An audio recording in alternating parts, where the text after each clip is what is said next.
Hey y'all, today I'm going to show you how to make a very easy king cake using canned cinnamon rolls.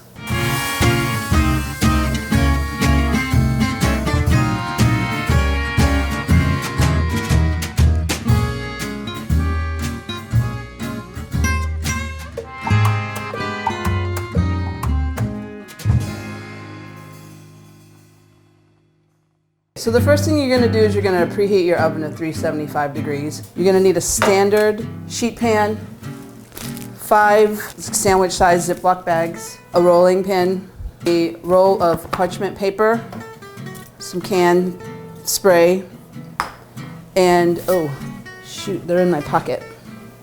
Little baby Jesuses. If you don't have little baby Jesuses, you can just use a bean or a penny, but the baby Jesuses are cooler. For exact measurements, check the description below. For the actual ingredients, you're gonna need 2 cans of regular size cinnamon rolls. Don't get the big ones.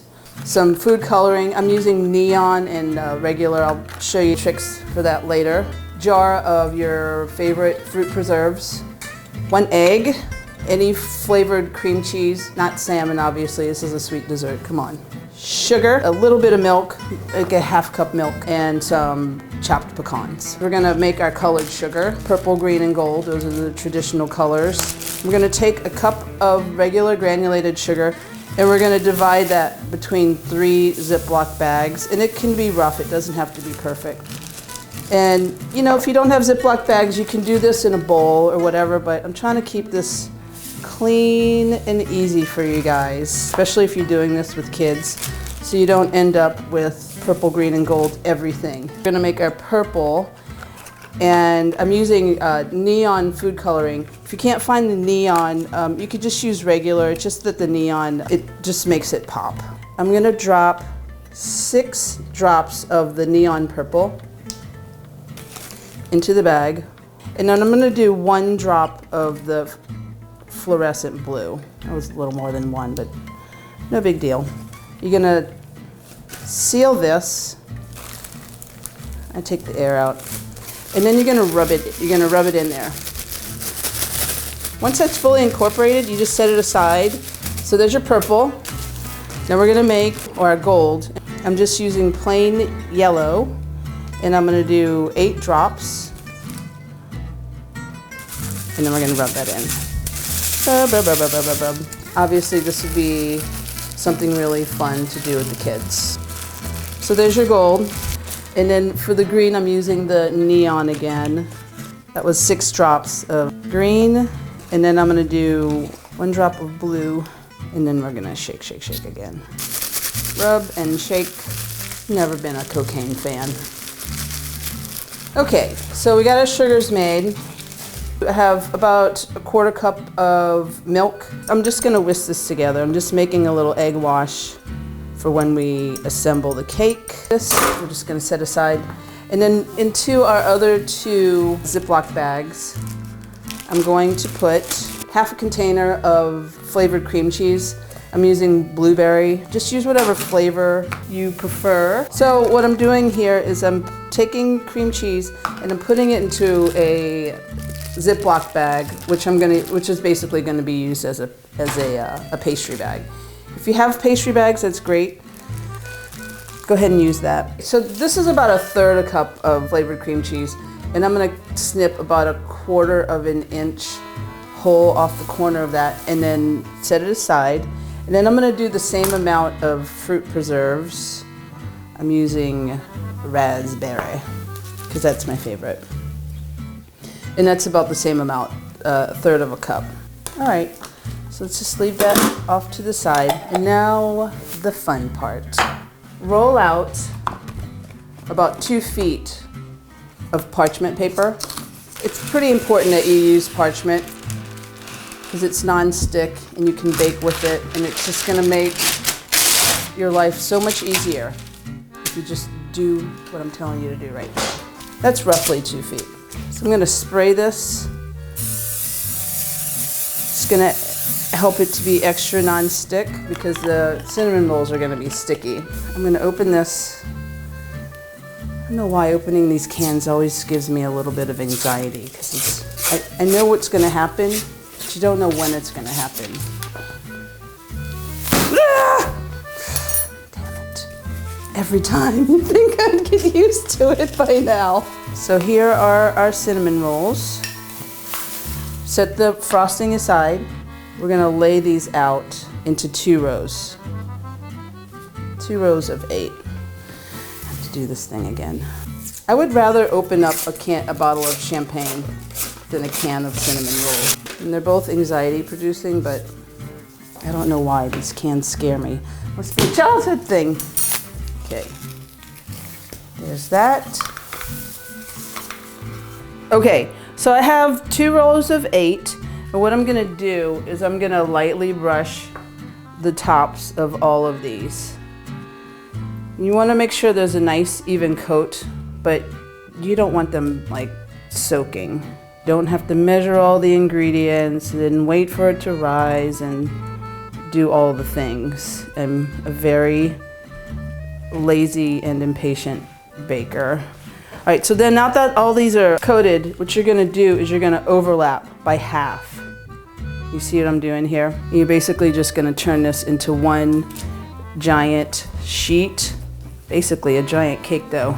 And I'm gonna do the same thing here. You're gonna overlap, and then you're gonna push them together. I remember as a kid, the king cakes that we would get just felt like these giant stale donuts. Yeah, and they weren't that good actually. So see what I'm doing here? I'm pushing this together. I'm joining the seams. Spray the top again. And I'm gonna lay another piece of paper over the top of that.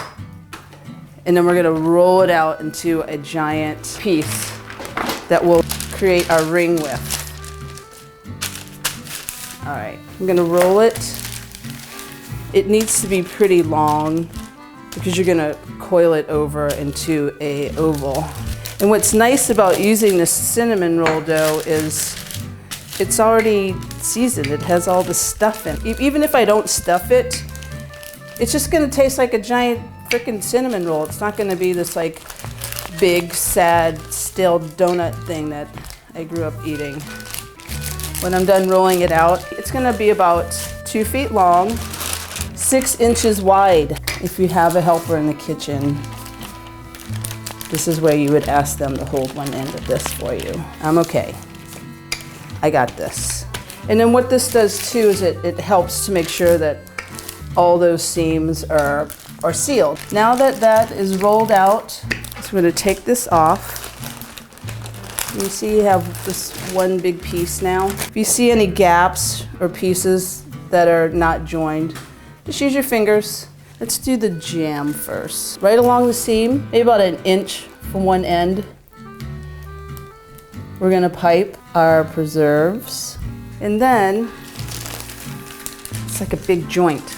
You're gonna use the paper to help it roll onto itself. So there's one set of filling. And then we're gonna do the same thing with our cream cheese. I'm gonna go all the way down. And then along that same seam, I'm gonna sprinkle pecans. Obviously you don't have to use nuts, or you could use whatever flavored nuts. You know what'd be cool in here, if you're into chocolate? You could actually just do chocolate chips. Those would melt. They'd probably re-solidify once the cake came up to room temperature. I'm gonna use the paper to roll it. And because you sprayed it, it just comes right off. And then I'm gonna roll it again so that it's seamed down. Ta-da! All right, what I'm gonna do next, oh crap, I forgot to put the baby Jesus in. It's not too late. You can put 1 or 2 in. So the tradition with the king cake is whoever gets the piece with the baby in it has to host the next king cake party. Okay, I'm gonna shove this baby in this little hole that actually just happens to be here. So, and I'm gonna reseal it. I always forget to put the baby in. It's like reverse surgery. What I'm gonna do next is I'm actually gonna move this to my sheet pan. I'm gonna coil it onto itself. You see the magic and importance of the parchment. I couldn't do this without you, Parchment. I'm not doing this very gracefully, and the baby keeps trying to come out. Hang on, baby, not yet. All right, so we have our little king cake. I'm gonna trim the paper before I put this into the oven, and we're gonna bake this again at 375 for about 20 minutes. I would start checking it after 18, and then we can do the fun part of decorating.